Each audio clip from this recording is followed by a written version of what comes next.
Welcome to the Integrated Schools Podcast. I'm Andrew, a white dad from Denver. And this is Val, a black mom from North Carolina. And this is Parenting for Racial Justice. Val, it is a new year. We are back. How are you feeling? New year, new you? New year, new me. I'm close to being Dr. Val now, so I definitely expect one of those generated applause lines. Absolutely. We can take care of that. Yes. Yeah. I am not feeling the new year go get 'em like attitude. I feel like, oh gosh, here we are. Really? Why? Still in the I don't know. It just feels like nothing feels new and rejuvenating to me. But what does feel exciting to me is this conversation we're going to share today, talking about parenting for racial justice. I kind of feel like we're always talking about parenting for racial justice, but specifically this episode today is about a book called Parenting for Social Justice. The main author is a woman named Angela Burkfield, who, among many other things, co-founded an organization in Brattleboro, Vermont called the Root Social Justice Center. And they were founded back in 2013 as sort of a hub for social justice organizing in Vermont, which I didn't know that there was a hub in Vermont for social justice organizing. Vermont is on it. Yeah. So, Angela was just someone deeply committed to social justice. And when she had kids, she started to think about how to bring that focus from her life into her parenting. And she started to blog about it along with a dear friend, Abby Healy, and eventually started hosting workshops called Parenting for Social Justice. These were workshops co-facilitated with people of color around parenting for racial justice and parenting for economic justice and gender justice and disability justice, and really had a positive response. And they decided they were going to write a book about it. And so that was sort of the birth of this Parenting for Social Justice book. Mm-hmm. And I think that there is a direct tie between our parenting and our school choices for our young people, right? Yeah. And so as much support as you can get as a parent and someone selecting schools, I say seek it, right? So if there are workshops in your area, people you connect to through integrated schools, you need a community. Yeah, for sure. This is a parenting book. I have to admit, I do not, in general, like parenting books. I probably need them. You know what? I don't know how many parenting books that I've read, and I try to be really careful about parenting advice. I try. So if I've given you parenting advice ever and you have not asked for it, I'm sorry. Yeah. But I have one piece of advice. Can I share it with the people now? Please. When they are very little, from the beginning, you never tell them what you're going to do. Everything is a surprise. So that way, yes. Sometimes the surprise can be Target, and sometimes the surprise can be Disney World. And everybody's happy. We're going to a surprise today. And then we pull up to McDonald's. Boom. Yep. Surprise. Surprise. Nobody's disappointed. Surprise, we're going to shovel the sidewalk. That's Surprise. it. That's it. I like that. Good. But this book actually is nice because it is not a sort of here is the one thing that works, but it is really like here are the conversations you should be having. Here's some things you should be thinking about. Here's some activities to get you started thinking about it and having conversations with your kids, but not a kind of checklist. Here are the 6 steps to raising an anti-racist kid because it's not like that. It's not that simple. People are asking for that checklist. Unfortunately, folks, it is not out there because we would have already shared the link. Right. We'd be done with this. Yeah. Remember, podcast would be out of business. We have the checklist. We're trying to end racism every episode, y'all. We totally would have shared it already. I mean, I think back to our episode with JPB Gerald called Checklists and Merit Badges. And I think he has an article that white people always want give me the 6 steps and then let me get my merit badge so that I can prove that I have raised an anti-racist kid. And this book does not do that. But it does really have a lot of actionable steps. There's things that, it asks you to do. You can engage with it in a really participatory way. If you can find a group of friends to engage in it with, it's really powerful in that way. But it is not simple. Right, not at all. And I do highly suggest having a group of people to do this with. I think that's the only way we make it because it's too hard otherwise. Yeah. So sadly, last September, Angela, the main author of this book, passed away from breast cancer. She was only 44, a tragic loss to really the whole community there in Vermont, but I think much more widely her impact has been felt. But Chrissy Colon Brandt is an Afro-Latina, married to a white man. She has 2 kids under 6. She's thought a lot about what it means to, support her kids in developing a positive racial and ethnic identity. And she co-wrote the chapter on parenting for racial justice in the book. She also serves on the board of the Root Social Justice Center in Vermont. And she was willing to come on the show and share about the book and about Angela and about, how she thinks about this idea of parenting for racial justice. Let's listen in. Okay. Fair warning, I had a cold when we recorded this conversation. Yeah, your cough. I was like, what is happening?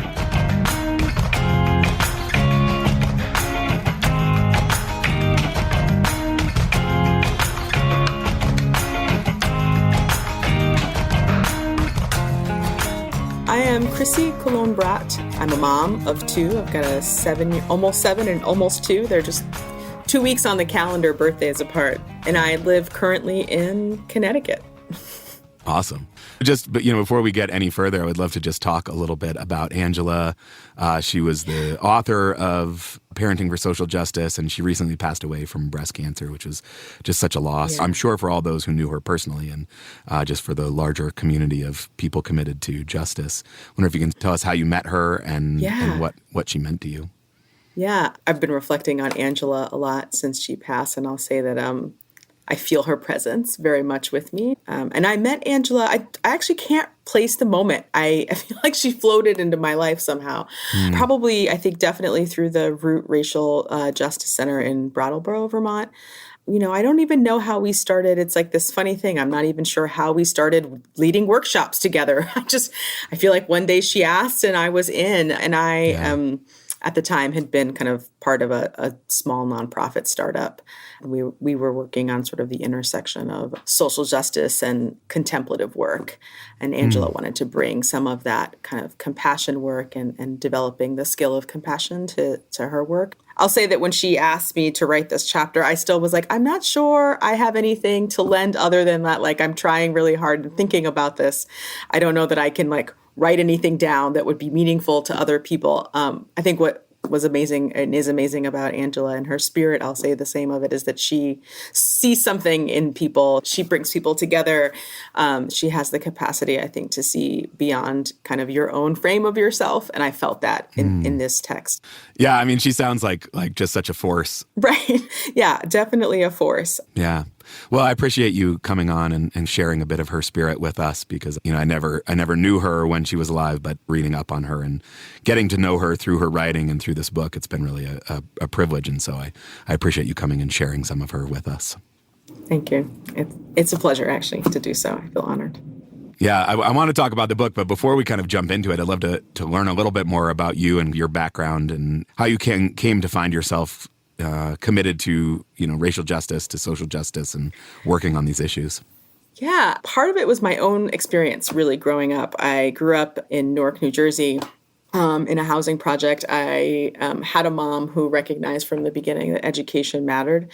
And I'm the baby of 5, and I'm the baby by a big chunk. So I think by the time I'd come around, she had sort of experienced schools, and I think was a little more savvy. She would comb through whatever opportunities were out there. One of those opportunities actually turned out to be an access program that she learned about in the newspaper. It was like its second year in the making. She's like, you're going to get into this. You're going to write this essay, and I'm going to mail it, and you're going to do it. And I was like, okay, because that's the kind of kid I was. And so I found myself at a boarding school. I thought it would be like the facts of life. It's not.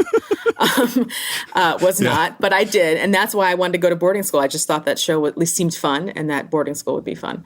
So I found myself kind of this inner city kid totally out of my element at a school in Newport, Rhode Island, that I chose because it was on a beach and I love beaches. Again, there wasn't a lot of thought here. Right. The teenage me was like, it's on a beach. It will be fun. It seems cool. And so I'm going to go. Right. But it was a shock to the system. I had never encountered wealth like that, just like privilege like that. I didn't know anybody lived like that. Anybody had drivers or multiple homes. There were sports I'd never heard of. Like I'd never seen lacrosse. What was that? Field hockey. I was like, what is this thing? Yep. So it was this sort of shock. And I found myself wondering, how can this exist? My whole life has been in a very different setting with a very different system. How can these two things simultaneously exist? And yet I don't even know. And that there are whole groups of people who don't know. No one I grew up with knew about anything like that or had experienced it. And I would guess the kids that you were meeting similarly had no idea about your life experience. Oh, no. I think they thought they did. I think they had pretty clear stereotypes that maybe wasn't really totally true. And so I think it was really boarding school, and it was having an advisor who in the 70s had been like one of the first Black students at a boarding school. And that guidance, that adult and his wife who sort of took all of us kids of color, and I say all of us, and it was probably 10, across 4 grades, kind of under their wing, and gave us a space that felt like home and a place to kind of ask questions. I think until then, I hadn't thought a lot about any of this really, other than I wrote about Malcolm X every year I could as a kid. Like every book report, my mom was like, are you going to pick someone else? So there was something in me that was like fascinated by this and curious. But I think that was the first sort of visceral experience of there are different ways of being out here in the world and different access. And it felt unfair. It felt, I thought about friends I had or siblings and their school experiences, and it just didn't seem right that in order to access that, I had to leave home. It's interesting to me. I mean, you write about that kind of experience and kind of actually finding yourself.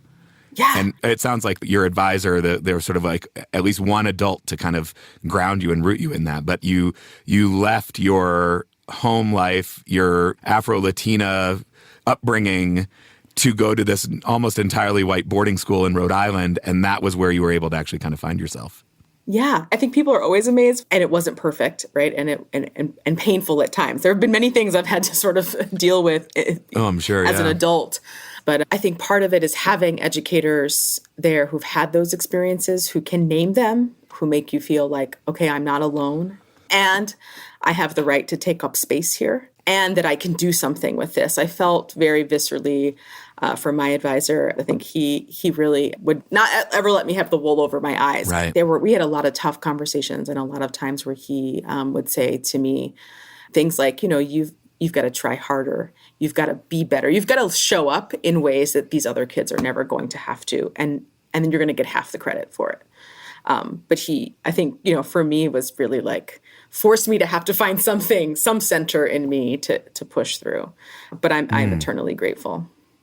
Yeah, right. Because it also gave you enough of like a sense of home or a sense of place to not just live in the outrage of that. Because it would be very easy to just be like, this is crap. This should not be the way of the world. I'm not participating. I'm out of here. Yeah, and there were moments where I was like, I am done. But I also, it was also the reminder of like, this will open things for you in different ways. And it did. I mean, I think that's part of my gratitude to the experience, is that at that age, I got to travel to places I would not have gotten to travel to. I got to meet people. And so I was fortunate to have educators who put in front of me texts and writers that I don't know if I would have encountered at the same time frame. And I'm grateful for that, because I also found refuge in those texts. Yeah. Can you talk a little bit more about like kind of your own racial identity? I mean, I feel like so much of parenting for racial justice is about kind of instilling racial identity. And it sounds like your own racial identity sort of journey when you were quite young was also interesting. I'm wondering if you'll talk about that. Yeah, I'm happy to talk about that. So I grew up in a very Puerto Rican household, all women. I've been reflecting a lot recently on my grandmother, and just a home that was full of Spanish and culture. We visited Puerto Rico when we could afford to. I never felt anything other than Puerto Rican. Like if you had asked me as a kid, that was the first word that came to mind. But it wasn't something we talked about. That never really came up at home, other than that there were lots of comments about like, you are not Black, you are tan. And there's, so much colorism within Latinx families and communities. And certainly with mine is no exception. And I am the darkest of my 5 siblings. So it was a conversation that slipped in there in many ways about my hair, about all kinds of things. And I remember so vividly this, my mom will deny it till this day, but I'm like, Mom, I remember this like so clearly. You can't deny it. It's a memory I know happened. We don't have fact checkers, so we're going with your word on this. If she wants to come on and dispute Mom, it, she's welcome. Mom, I love you. I've forgiven you. It's not your fault. But, I had this, like one of those standardized tests in front of me, and it, it's like, check how you identify, or whatever the language was. And I had no idea what to check. Like it had been clear to me I was not Black. I didn't know that Puerto Rican fell under Hispanic, I must have been in like 5th or 6th grade. So, Right. I didn't, and I had no education about all of this yet. And I stood and stared at that thing for what felt like the entire test. Like, I don't know what Your options were like black, white, and Hispanic. Those were your options. Yeah, right. Asian. I was like, I don't think that's me, but there was Right. also like Pacific Islander. I'm like, what is that? Right. Right. I didn't even know what half the terms were. So I went home finally, after the test and said to Mom, like, what do I check? And I'll remember this plain as day because I was like, well, that doesn't seem right. My mom was like, check the white box because you're just as good. And I understood that to mean like there was some measurement in this test that was testing whether I was good enough. And so I had to check white because that was the best option. And I remember feeling like lost, just like that doesn't make any sense to me. And it was, my mom is not one to carry on the conversation. It was like, that was the end of the That's the end. No follow-ups, please. Check white, you're just as good. Move on. Yeah. You're just as good, and now it's time to eat dinner. Wow. And that stuck with me because I knew it wasn't right. But I also knew I didn't know who to talk to about it. I didn't know who to ask those questions of. And it was one of those things that sat with me for years. And it wasn't actually until high school, until I was, given some language, until I could spend some time thinking about my identity, that I could make some sense of that comment and where it came from and what she meant, but also like be able to name who I was in ways that felt authentic and real to my experience. And I'll say that and I think this is the important part for parenting, is that it's a journey that continues. I feel like I'm still exploring my racial identity and what that means and how I show up. And I've moved in a lot of different kinds of spaces. And in each time, I think I'm pushed to question sort of like, how do I identify and what does that mean to me and what words are meaningful? And that's evolved over time. And I feel good about that. I feel that means I'm thinking about it. And I think that's important. Yeah. In hearing you talk about that and in reading your story a little bit about your family, I'm just struck by the ways that white supremacy culture kind of influenced your own family.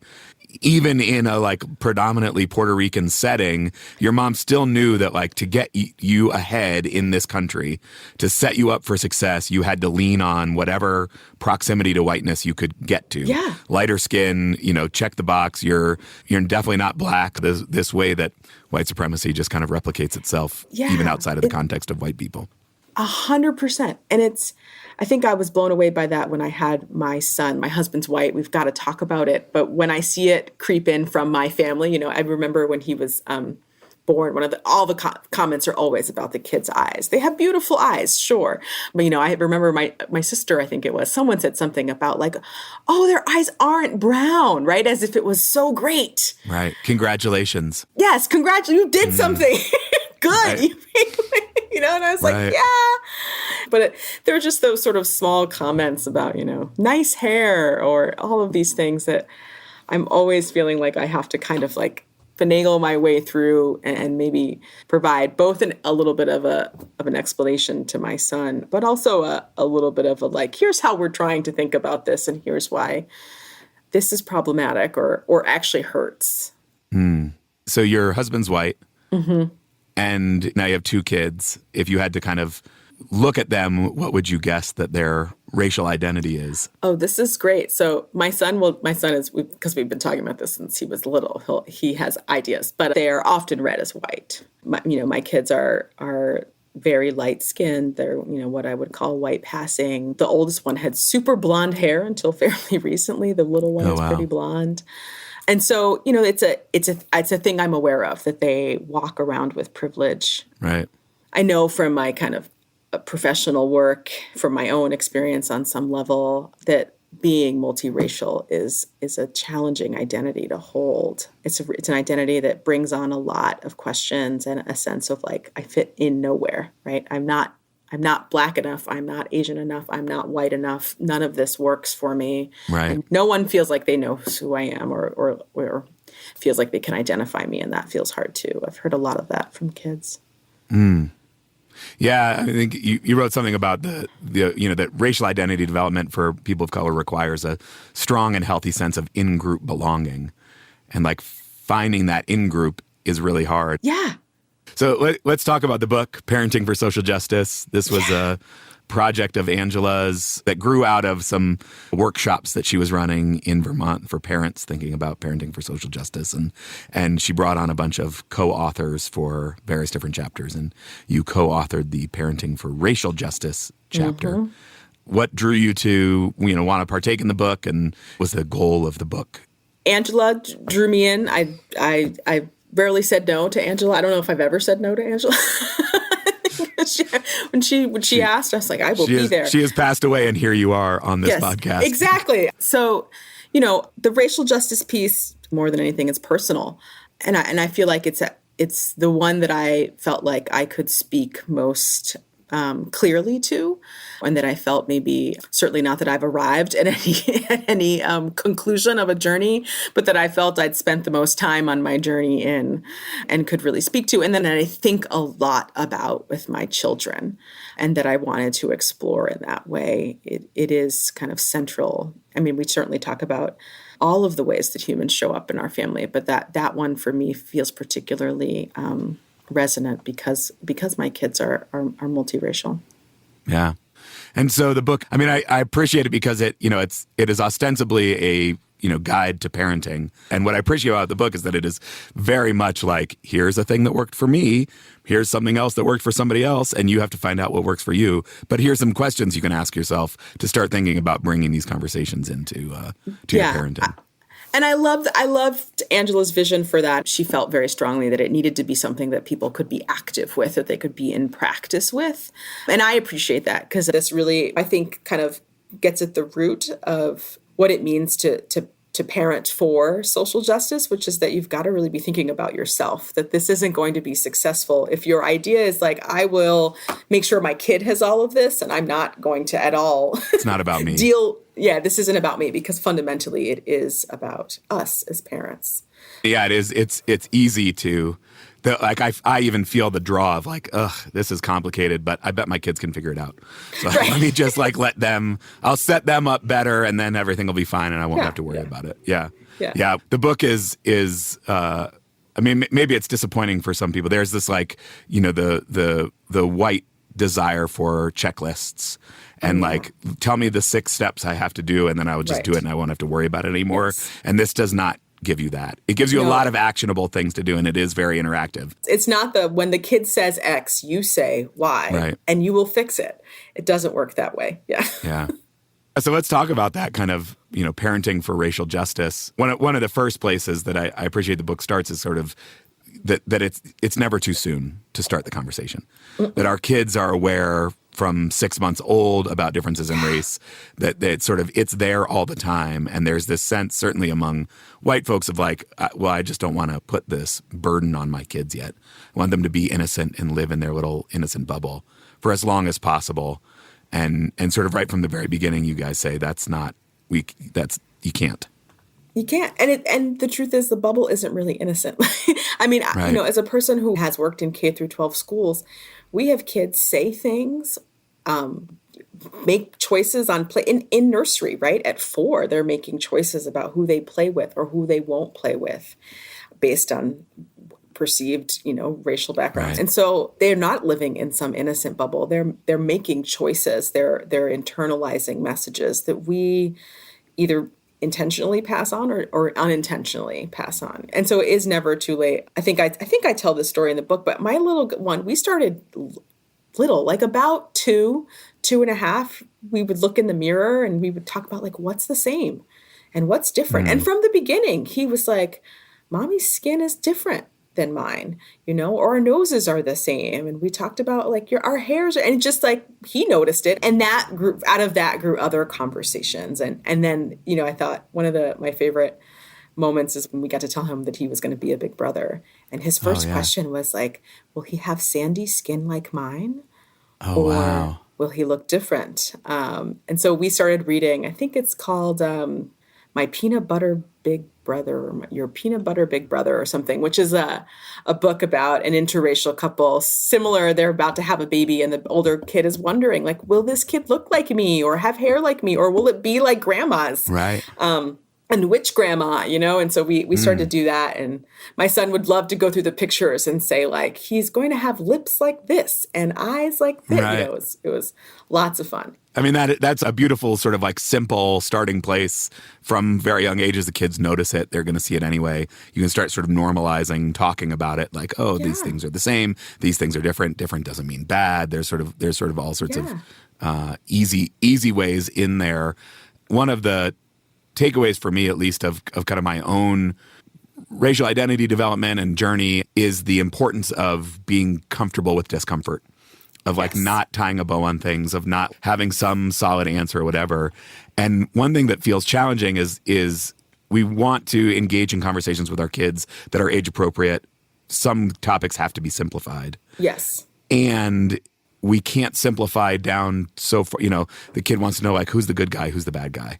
Like, we can't simplify down that much. How do you think about that kind of like tension between simplifying without getting rid of the nuance that's important? Yeah, it is a tension, and sometimes I don't get it right. Where I'm like, I just talked, and he's like over there on some other thing. I just told a whole story about. I remember this happened once. My husband was like, he stopped listening like 10 minutes ago. Like, shoot, I was going too. I was like feeling my moment. I was like, oh yeah, you're done. So, I think it is tricky. I'm a big fan of the coming back, the kind of layered conversation. And sometimes kids are amazing and they will bring it up. My first answer is always pretty simple to see if like how deep his interest is in this moment. Right. And I find that my son, it might be like 6 months later. I'm like, oh, that's still playing in there. That's in there. He'll ask a question. It'll come. So, I think it's tricky. I don't think we'll always get it right, but I think it's important to say something when the moment is there, when the question comes up, even when you see something. Sometimes we'll be watching something and I'll say like, oh, I've noticed in this town, in this cartoon, everyone is white. Yeah. That's so interesting to me. Like, that's just interesting. And sometimes he will bite, and sometimes he's like, there's my mom again on that soapbox. Here she goes, right? Here she goes. Because he's starting to do that a little bit. I'm like, ooh, I gotta get savvier here. But then sometimes he will bring it up at the oddest moments and want to ask questions. Why? Or where are all the brown people? Like, why aren't they in this town? Yeah. And so that gives us an opportunity to revisit. So sometimes I think we get really excited and eager and we want to give the perfect answer, tie it with the bow, and be excited about where they're going to take it. And it just doesn't work that way, at least not with my kids. Yeah. Maybe someone else has those kids. I have the same experience all the time. And I think it's, particularly if it's a topic that feels hard, that feels challenging, you're like, okay, I'm going to do it. I'm going to build up all of my energy and I'm going to go for it and I'm going to try and I'm going to do all the things that I've learned and I've been practicing and I'm ready and I'm going to give it all. And the kid's like zoned out. You're like, no, this was my monologue. I've been practicing this, and they don't get it. And then you're like, that's a failure. But it's not actually a failure if you have this idea, like you plant a little seed and maybe it's ready to revisit in 2 weeks. Maybe it's in 3 years. Maybe it's in 15 years. But like planting those seeds is valuable in and of itself. And I think you said it's practice. Parents will often say, like, I feel I'm nervous to enter into these conversations with my kid.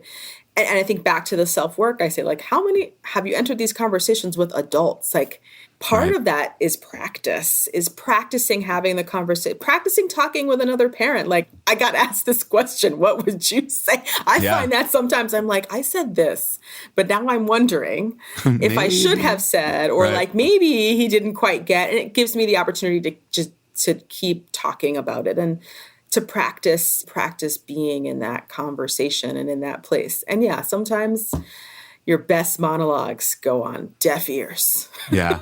Right. There are some things that are actually hard for kids to grasp because of their age. But I think there's also a lot of things that I find that like seem like that feel like a really big deal that are hard for adults because so much of it is about like unlearning things. Yes. But that actually there are, there are plenty of things that our kids have already learned even when they're quite young, as we mentioned earlier. But there are lots of things that our kids are just learning for the first time. That's actually much easier. Like there are ways in which we like make this work harder than it needs to be. Yeah. I found that when the times where the things come up and I'm trying to get it it's bigger than the individual, that it's systemic. And I think I've been guilty at times of making that more complicated because that was a late learning for me, you know?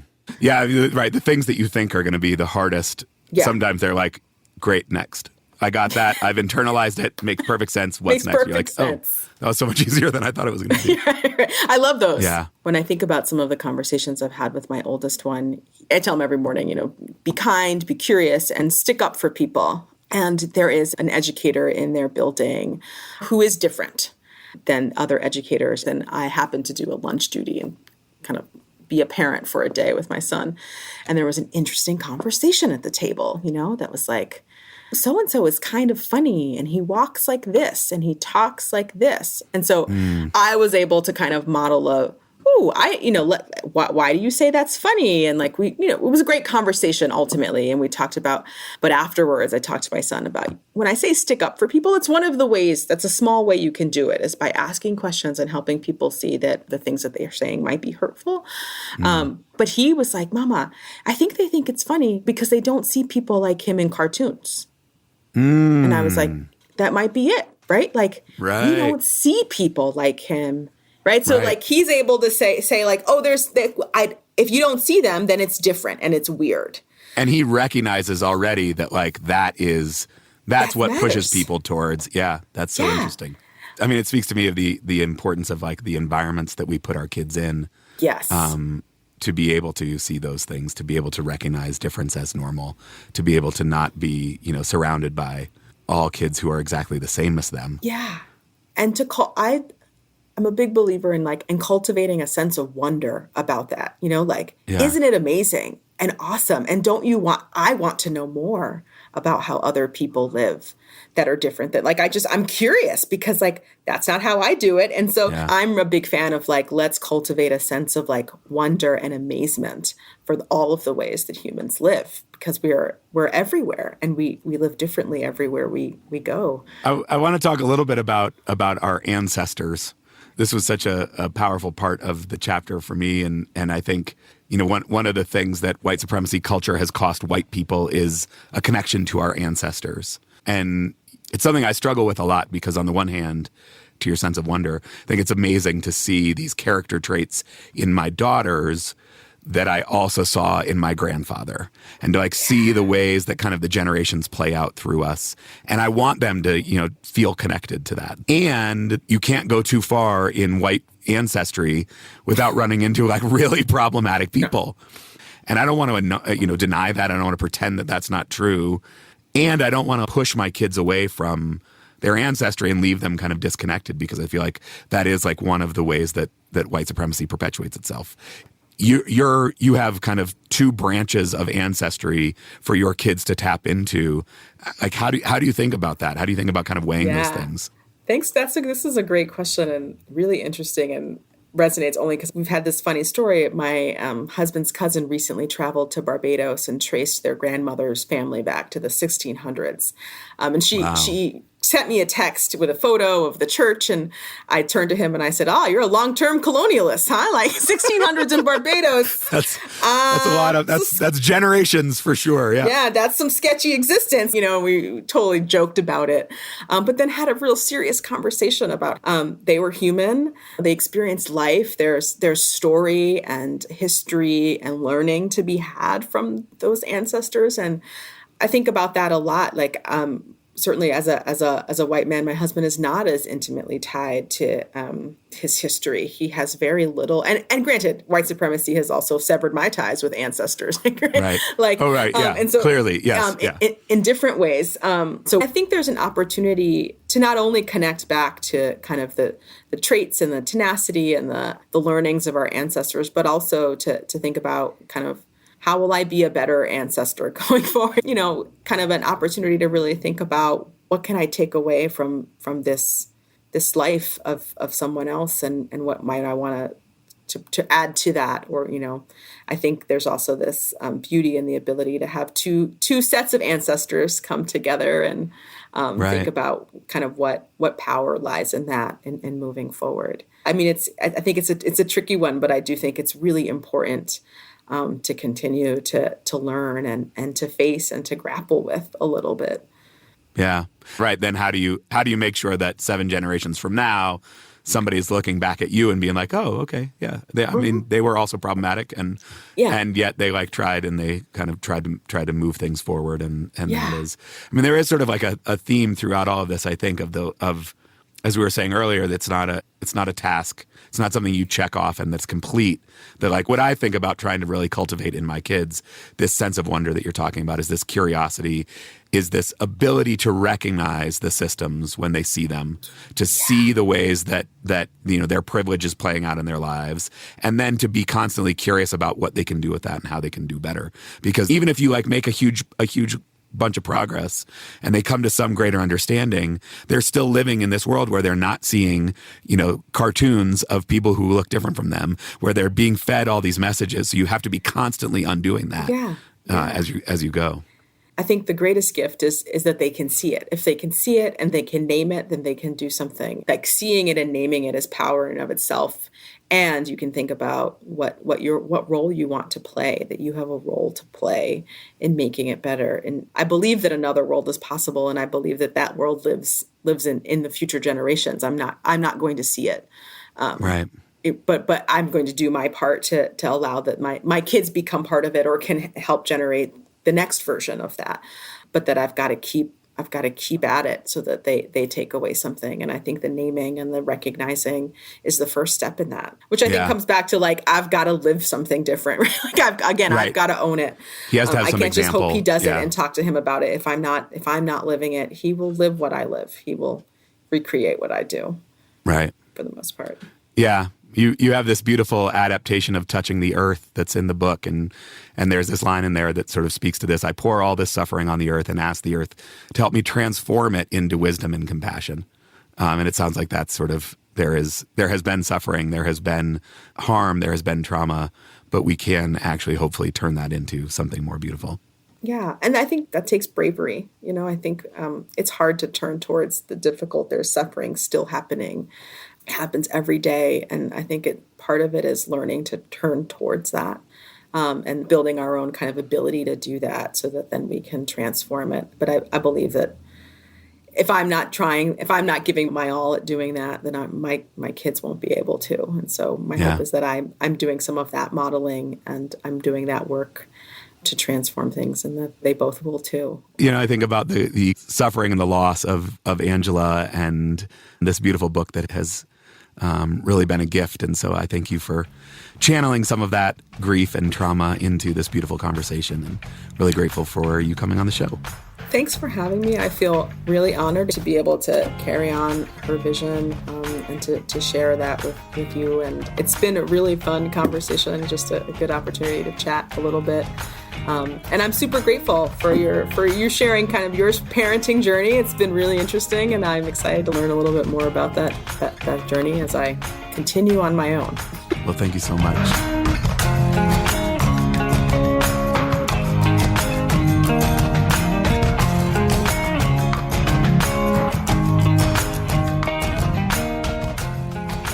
So, Val, what did you think? Well, first, I want to just acknowledge the lasting impact of Courtney and Angela in this space, right? So even though they are not physically here with us, their work carries on, their legacy carries on. And I'm just really moved by that. Yeah, I mean, I can't help but feel the sort of similarities between Angela and Courtney, and just the kind of tragedy that community went through, that the integrated schools community went through, and hopefully the beauty that is coming out of it on the other side. Yeah. Thank you, Angela and Courtney. Yeah, for real. So what are you sitting with after that conversation? Sitting with a couple of things. One of the things that I wonder about is parents opening themselves up to having these really hard conversations with their children. And so, a couple of times she mentioned just how her mother didn't necessarily have the language to support her, and thus she didn't have the language to kind of process some of these things, right? Yeah. And it just might have been difficult for her mother to even, maybe she hadn't processed it, right? Because we live in a reality where a lot of these conversations aren't happening at home. We're close to banning them in schools, right? So fewer and fewer people are going to be able to talk fluently about these things. And so the practice is really, really important. So I'm curious, what has been the hardest conversation that you've had with your children around race or racism? That's a good question. I think my mind sort of goes in two directions. One is like what's been kind of the hardest logistically, or like kind of from like a content, like helping them understand the systemic nature of racism, or kind of the ways that the structures are set up to reinforce, and just the mechanics of that, and helping them understand that. It kind of feels tricky. Super complex, right? Yeah. And then the more emotionally difficult conversations. But I don't know. I need to think about what those conversations actually were. I remember mine. And I think I remember mine because it was one of those that you don't see coming, right? So typically I have been very good at planning our conversations around these things, right? Right. But this happened, my husband and I, we were watching the news in 2017 and didn't realize my daughter was in the room, and they were showing video footage from Charlottesville. She was 7. And so she's standing there like behind us watching the TV, and she makes it known that she's there, and she's crying. And she asked me 2 questions. She was like, why don't they like brown people anymore? And then, can we move to a place where they like brown people? And those are questions that I didn't have answers for. So the answer really just was me holding her while she cried, and me saying, I don't know. I don't know the answer to these questions these really tough questions that you're asking. And so I think it's difficult for parents to say, I don't know, to their kids, especially around these very challenging topics. And so opening yourself up to these hard conversations, I think is significant, because those types of conversations, when you are deciding your school or when things are happening in school, like those are the conversations that you're going to want to have with your children, right? Like those are the things that you want them to feel comfortable coming and talking to you about. And is it easy to say, hi, 5-year-olds, this is where you're going to kindergarten, because guess what? Right. The system's racist. I don't want you to be completely enmeshed in white supremacy. So we're going to go to this school and we're going to try to work it out. And yeah, it might not be the same level of funding, and you might not have the same experiences as your friend who lives in the neighborhood, but we're sticking to our morals. I mean, that might not be the conversation that you have with your 5-year-old. I mean, I would have, but so I understand it's difficult. And yet if we don't open ourselves up to having those conversations to our children, what is the alternative? Right. The alternative is like what we heard from Chrissy. Like, hey, you're checking this. This is what we know. Don't ask any questions. I'm moving on with dinner. Check the white box. You're just as good. Move on. It's time to eat dinner. Right. Yeah. And so I think it's really on us as parents who care about the learning and the schooling of our children to really be open in that way. Yeah. There is, I mean, I feel this tendency in myself to be like, well, let me just set them up for success. Right? Let me put them in an integrating school. Let me let them make friends with kids who don't look like them. And then my work is done, because that's much easier. And, my oldest is not yet in middle school, but I would imagine that as they get into middle school and those sort of identity pieces start to become more and more important in their social settings, and kids are starting to make more sense out of that it's even more important that they have some grounding, that they have some, space to come and process those things. Absolutely. Absolutely. Okay, I got one. And I don't know if this was the hardest for my kids, but I had this impact on me. My oldest she was quite young. We had sort of been talking about civil rights. I think we'd read a book about Rosa Parks. And she was trying to wrap her mind around like, well, so why white people didn't want black people to sit in the front of the bus? That doesn't make sense. And it doesn't, young person. It does not. Right. Yeah. She didn't really get that. And she was trying to like put some good and bad into understanding this. But basically like white people were bad. Black people didn't want white people to sit in the back. They just wanted everyone to be able to sit where they were. And like, isn't that the better position to have, sort of was where she ended up. And I was like, yes, this is why we're having these conversations. She's getting it. This is so amazing. And then she was quiet for a little bit. And then she was like, I don't know if I would want to sit in the back of the bus. And then she was like, and she got arrested? I was like, yeah. She's like, I don't think I would want to get arrested. And I was like, well, you don't have to worry about that. You're a kid. This is not like your job right now. You're 5 or 6. And she was like, but she was riding the bus. And I was like, what? And it became clear that she had no frame of reference for people other than kids riding buses because of the privileged existence that she had lived. And all of a sudden I was like, oh, wow, we still have a lot of work to do. She's imagining Rosa Parks as a little kid. On a school bus. Yeah. On a school bus, because I don't take public transportation to work. She didn't know anybody who took a bus to work at that point. And all of a sudden it was like, oh man, I feel like we're making all this great progress on race. And then there's this like whole other piece of like class and privilege that we've just like totally ignored. Yeah. And she thinks Rosa Parks is like an 8-year-old on a school bus who wouldn't give up her that would seat. be, oh my God, that would be extra terrifying. Yeah. What it made me think about is the idea of white innocence, right? So Yeah. I think a lot of these conversations don't happen because we're trying to protect white innocence. And just the idea that do my children not deserve to maintain some innocence, right? Right. And I would argue silence about these issues is not protecting their innocence at all. Yeah. I mean, that right. Chrissy said, right, like the bubble isn't actually innocent. Right. And I think what would, make me feel like a loss of innocence is if I learned later that my parents knew this and lied to me all the time or didn't trust me enough to have these conversations, right? Because I think innocence is related to trust.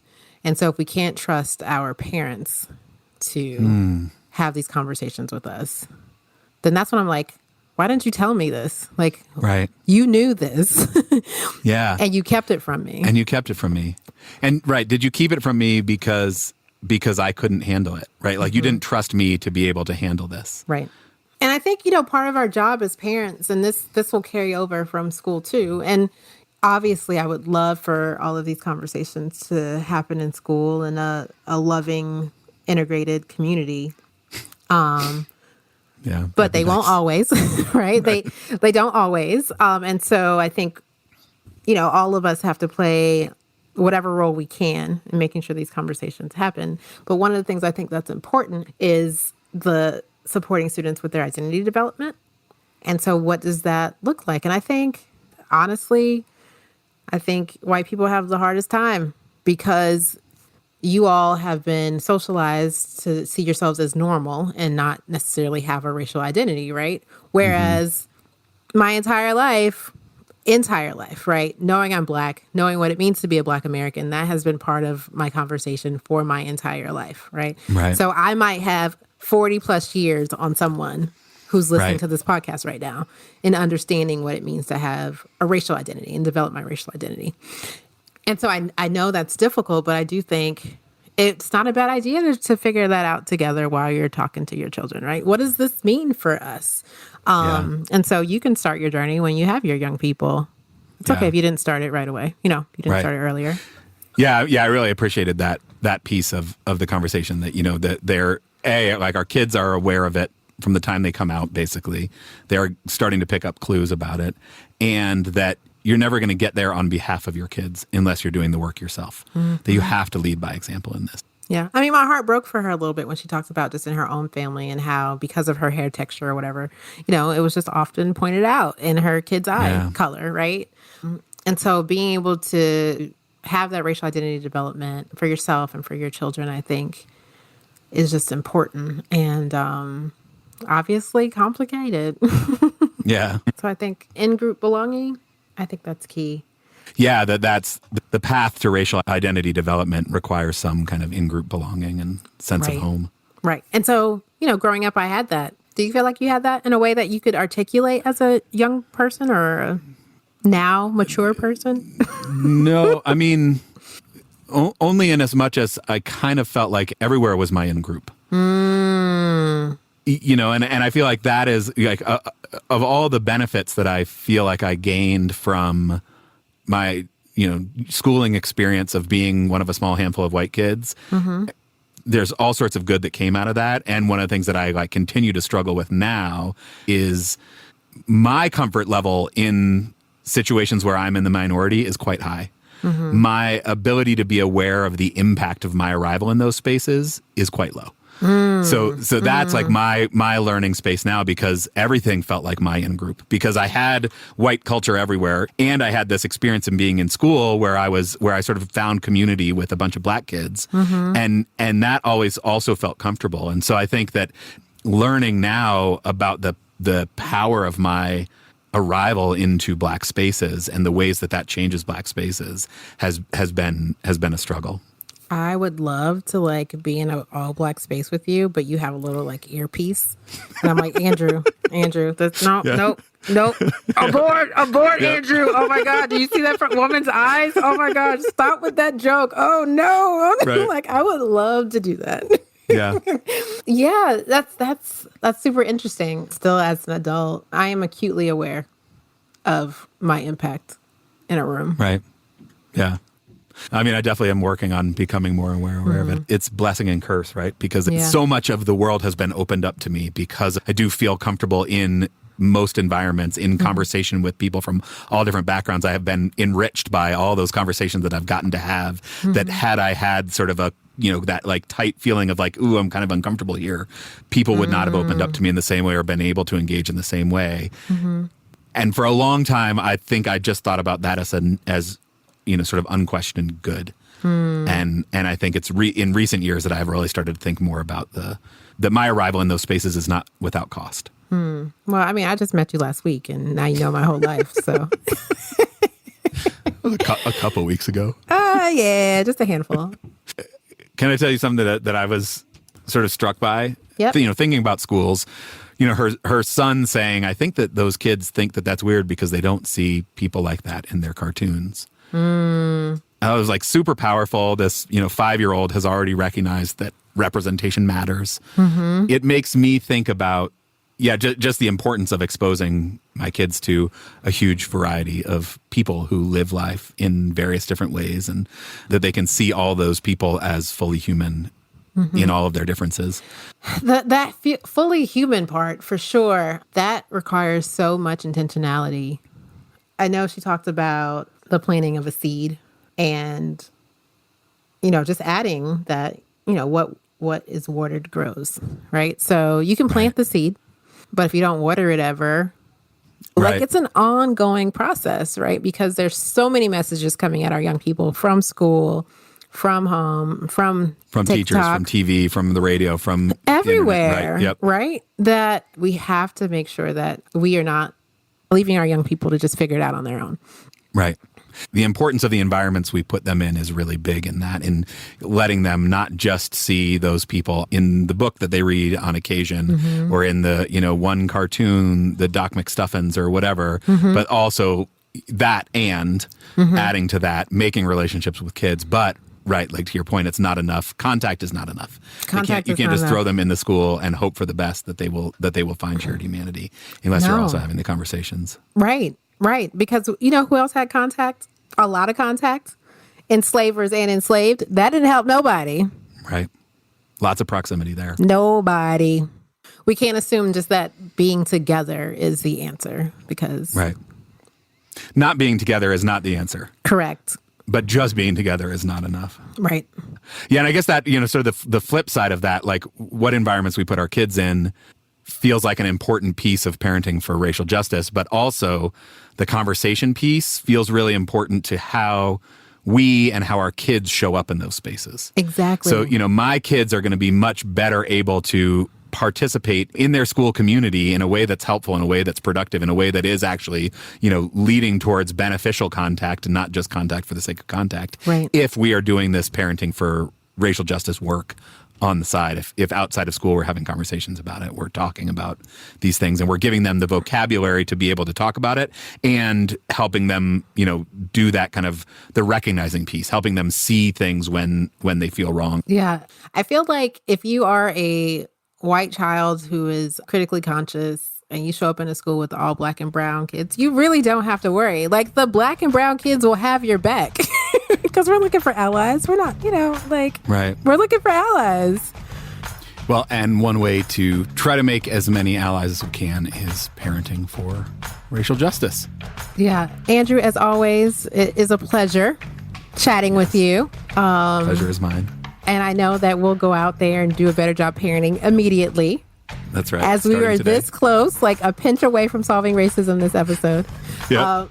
And so we wanted to invite you to come back because I think next episode is the That's gonna be episode the one. that we're going to do it. So not only come back, bring 3 friends, but we are encouraging listeners to continue to join us on this journey of growth. Yes, if you have enjoyed this, if you want to support this work, head on over to patreon.com/integrated schools. You can join. We've got monthly happy hours. We've got transcripts. We've got facilitation questions. Come and check that out. Or don't take any of that, but just show us a little love to keep this podcast going. Keep it ad-free. That's right. And we should be winning awards. So if you recommend us for one, that'll be dope. Spread the word. If you've been thinking about sending the podcast to somebody in your life, send it to them. If you've been thinking about posting about it on your mommy Facebook group or sending it to your cousin in Topeka, go ahead and do that. 2022, we're looking for some serious growth here. So That's it. We'd appreciate your help. Thank you so much. And Val, it is always a pleasure to be in this with you as I try to know better and do better. Until next time, I can't wait. Oh, the next one's going to be so good. It's going to be good. Oh.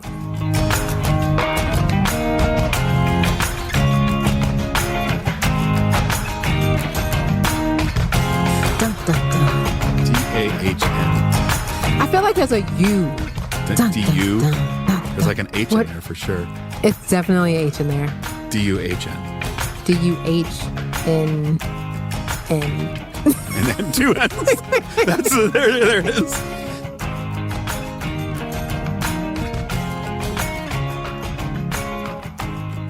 Hey listeners, just a quick note. In the original version of this podcast, I got the story of the origins of the Parenting for Social Justice workshops mixed up. We've corrected that in the version you're listening to now. My deepest apologies to everyone at Parenting for Social Justice.